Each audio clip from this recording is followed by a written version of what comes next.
So we should see it any second now. And there you are getting a great view of Crew 9 inside Dragon Freedom as it returns back to Earth. We are awaiting the drogue deploys. This view coming from the WB-57 high altitude plane. And there you see it on your screen, drogue deployment. Drogue descent rate nominal.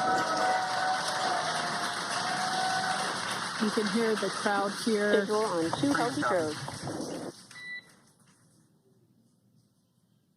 The crowd here very excited as Dragon Freedom continues to make its way back to planet Earth.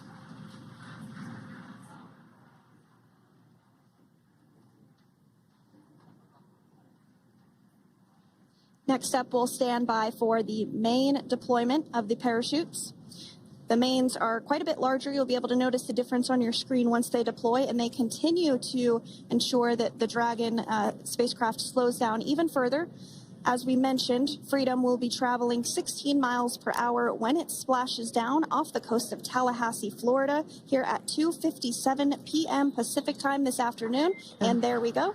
We have visual on 4 healthy mains. That view was from inside. Freedom copy. That view was from inside one of the buckets where the parachutes are located. So we see a great view there of the reefing on those parachutes. And as those main parachutes begin to inflate fully, 4 beautiful, healthy mains. Now awaiting visuals of Splashdown. Freedom. 1,000. We'll start to hear Commander Nick Hague. Copy 1,000. As we heard right there, Commander Nick Hague will be calling out the altitude of the Dragon capsule from here on out. Landing in water is simpler and provides more margin against unlikely parachute issues. You can see those parachutes continuing to slow the Dragon capsule down. And if you're just joining us, you're looking at 800 meters. a live view of Crew 9. Just minutes away from splashing down off the coast of Tallahassee, Florida. Splashdown 2 minutes from now at 2:57 p.m. Pacific. We do have 4 healthy mains really doing the job there. Just breathtaking views of a calm, glass-like ocean off the coast of Tallahassee, Florida. Crew 9 just minutes away from splashing down. This is really such an incredible shot. Copy 600. That was a live view from our recovery vessel, Megan, which is stationed a couple miles away from the splashdown site. We can see the crew there using their restraints as resting places for their arms. They were just in space moments ago, so their arms were able to float freely. 400 meters. This is a gorgeous bluebird day here that we have for the splashdown of Crew 9. It's incredible to think that the Dragon capsule just minutes ago was going over 17,000 miles per hour and now gently coasting to a soft splashdown. 200. Copy 200 meters. Brace for splashdown.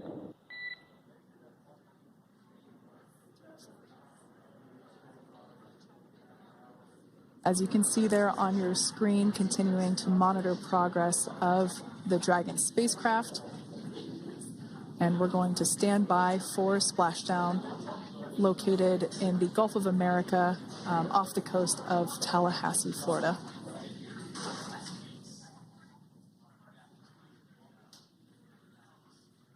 And splashdown. Crew 9 back on Earth.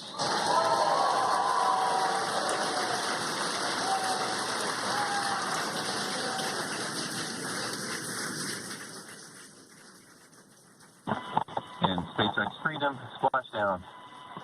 Good main release. Copy splashdown. We see main chutes cut. Nick, Alex, Butch, Sunny, on behalf of SpaceX, welcome home.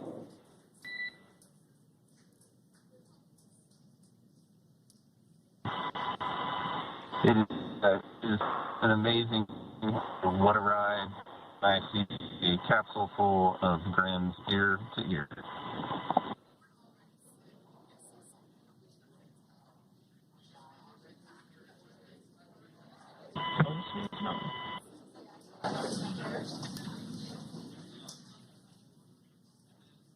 And as you can see on your screen, we have visual confirmation of splashdown. Dragon Freedom has returned home, and NASA astronauts. System safety verifications are in progress.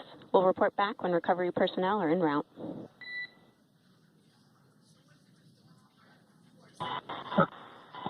Understand. And, we're in section 2, 4.800 landing response. And looking for your word on this is necessary.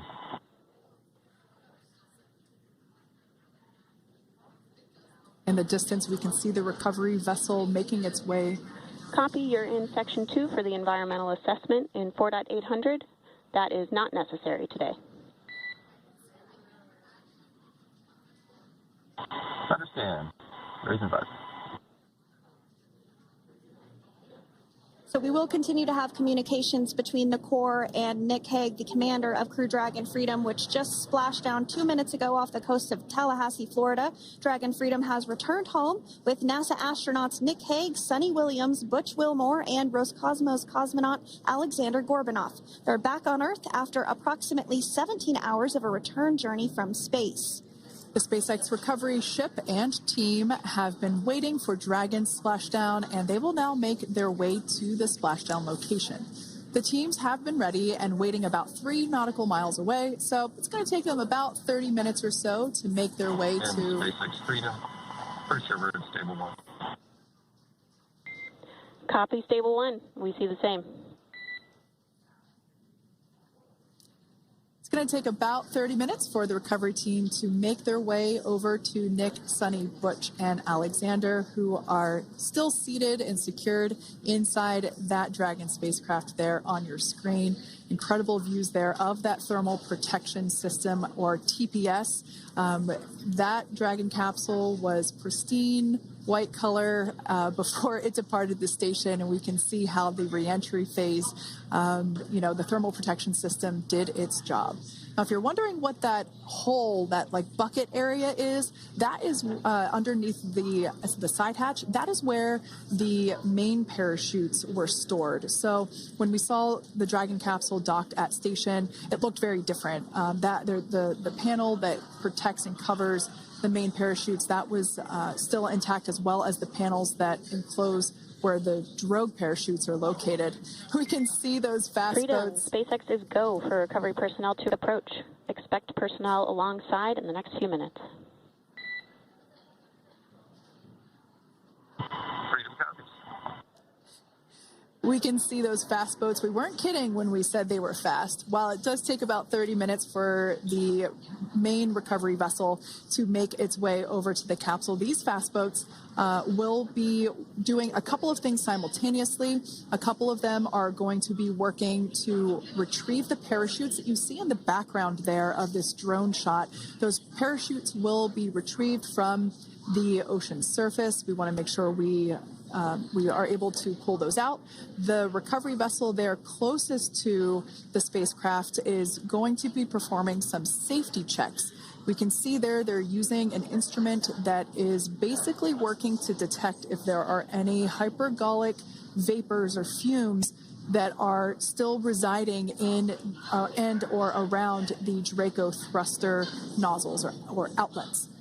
The hypergolic fuel, which is necessary for on-orbit burns to maneuver the spacecraft. Unfortunately, those hypergolics are unable to be breathed. They are toxic, and so this team here is doing those initial safety checks to make sure that it is safe for the rest of the recovery team to approach the spacecraft. They're also checking to make sure that any residuals from the pyros are safe and are not going to cause any issues. We can see the team working their way around the spacecraft to do these these sniff tests on all of those Draco thrusters.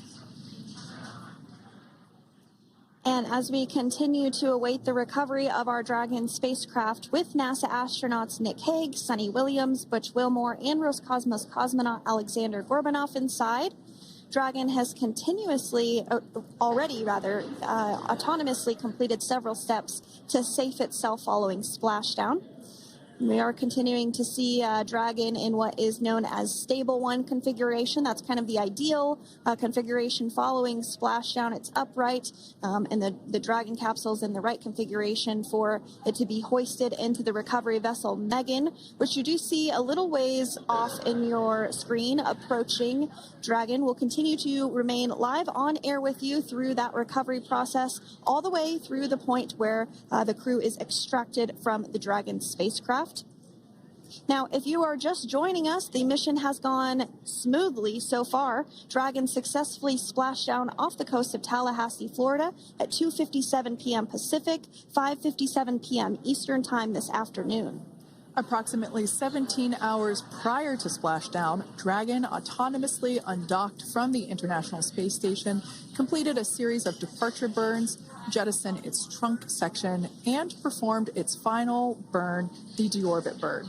This placed the Dragon spacecraft on a trajectory toward Tallahassee, Florida. Dragon successfully re-entered the Earth's atmosphere, followed by deployment of its parachutes to slow the spacecraft down to a gentle splashdown. We're now going to follow the Freedom. Hypergol sweeps and unfired ordnance checks are nominal. Rigging is in progress. Approximately 25 minutes until capsule lift. Stand by for PMC with SpaceX flight surgeon.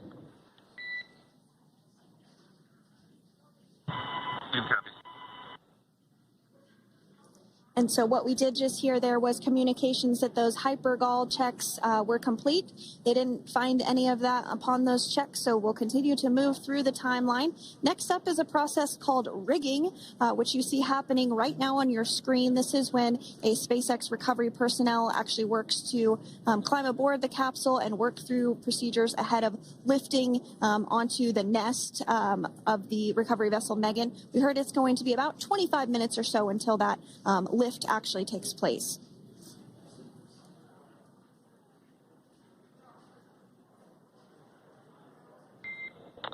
Okay, Freedom, the next call will be from the SpaceX flight surgeon on Dragon and Ground Private. Understand. Thank you. callouts there indicating that the crew will have the opportunity to do a quick check-in with the SpaceX flight surgeon. This is standard procedure for every Dragon spacecraft when it returns to Earth. It's just an initial check-in, make sure everybody is doing okay. They will also have another check-in with the flight surgeon once they are on board that recovery vessel that you see there in the background. We can now see that SpaceX recovery team member they're on top of the Dragon spacecraft. They are going to be working to install plugs in the Draco thrusters to ensure that none of those and to ensure that no more